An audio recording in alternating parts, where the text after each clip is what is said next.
Good morning, this is Wayne Bilal with another Smart Profit Maximizing Moment. This is the Tuesday after Labor Day. I hope you had a great Labor Day. We did. And fantasy football times. Football season's here. If you're in college, college football.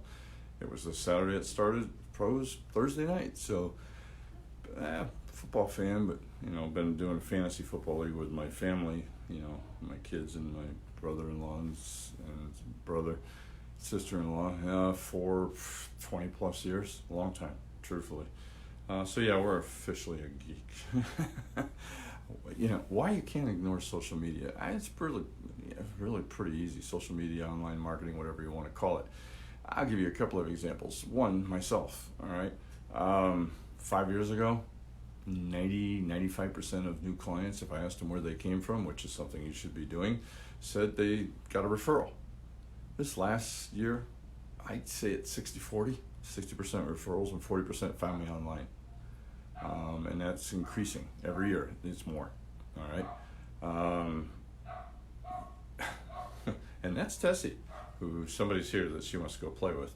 Anyways, another person, client of mine, BK Medical. If you're in the El Paso area or Dallas area and you need home medical equipment, they're definitely the people to go to. We used to spend quite a bit of money on TV, radio, newspaper ads. Stopped them all about 5 years ago and shifted into Google ads, Yahoo ads, social media presence.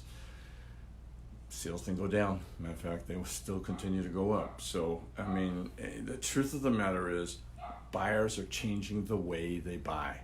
All right, they're now finding you on the internet. They're looking you up. They're clicking on your ads. They're searching. We all do it. Think about it.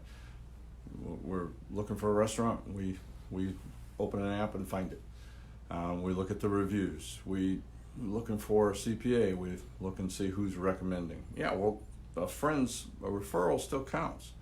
But if you're new in town, or if you're not sure, or you're in an area, or it's not that important really, you're going to do that. So I understood that about 5-6 years ago, but I knew I would have to embrace the internet if I wanted to increase sales and survive in this changing landscape.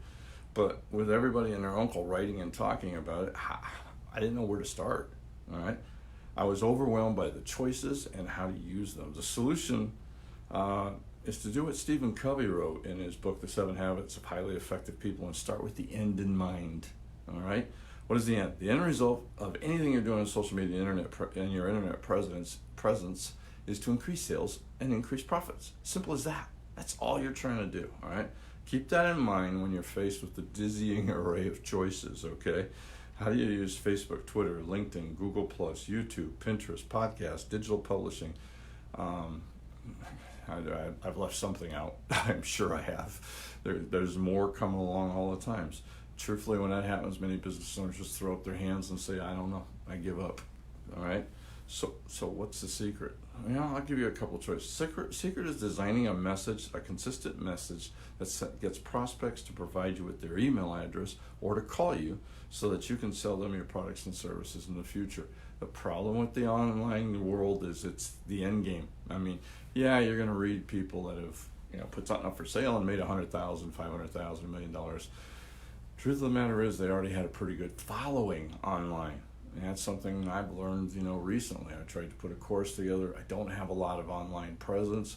It was hard to do, so now we're backing up and setting that up to send people to build my online presence. When I say online presence, that's not true. People find me all over the place. I don't have a dedicated group that I control, and there's kind of the key.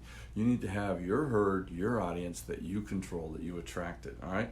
So how do you find out? Well, here's some of the things I did. Talk to your current customers, find out what they would consider valuable information to receive from you. Make a plan to deliver this information to them. Don't consider it a sales pitch. Just find out what they're looking for. Remember, providing them with information in your area of expertise helps to build your relationship with them and increases their loyalty to you. I strongly believe start a blog. Something simple. I used to write all these. Now they're video blogs. Get on 5-10 minutes. I post this to my blog too. All right. Open accounts with Facebook, LinkedIn, Twitter, Google, YouTube. I know I'm leaving one out that all the younger generations use it.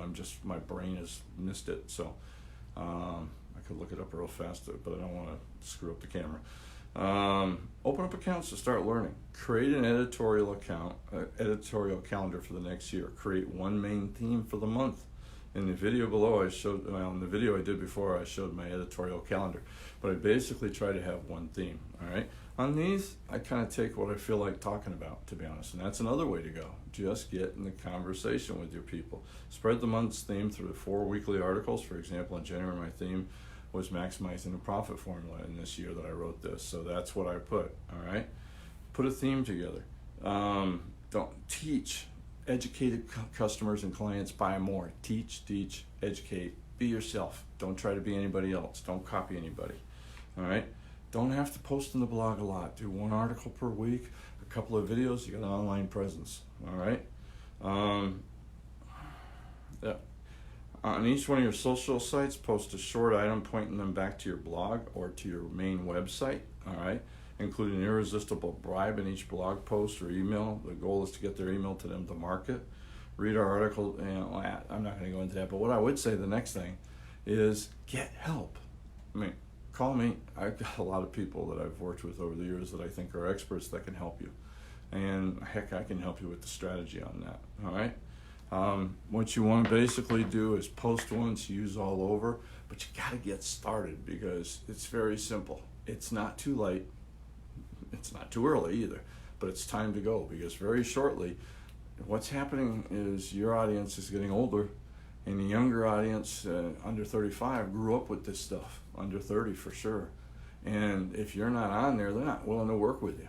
All right? I can't tell you how many times I've had somebody walk into my office who's 35, 40 and looks at me and goes, wow, you're not what I expected. And I'm like, yeah, I'm older than what you expected, right? And they're, they'll laugh and say, yeah, and nothing wrong with that. Because they don't expect somebody, let's face it, I started in 1977, 1975. I mean, I've been doing this a long, long time, helping business owners make money.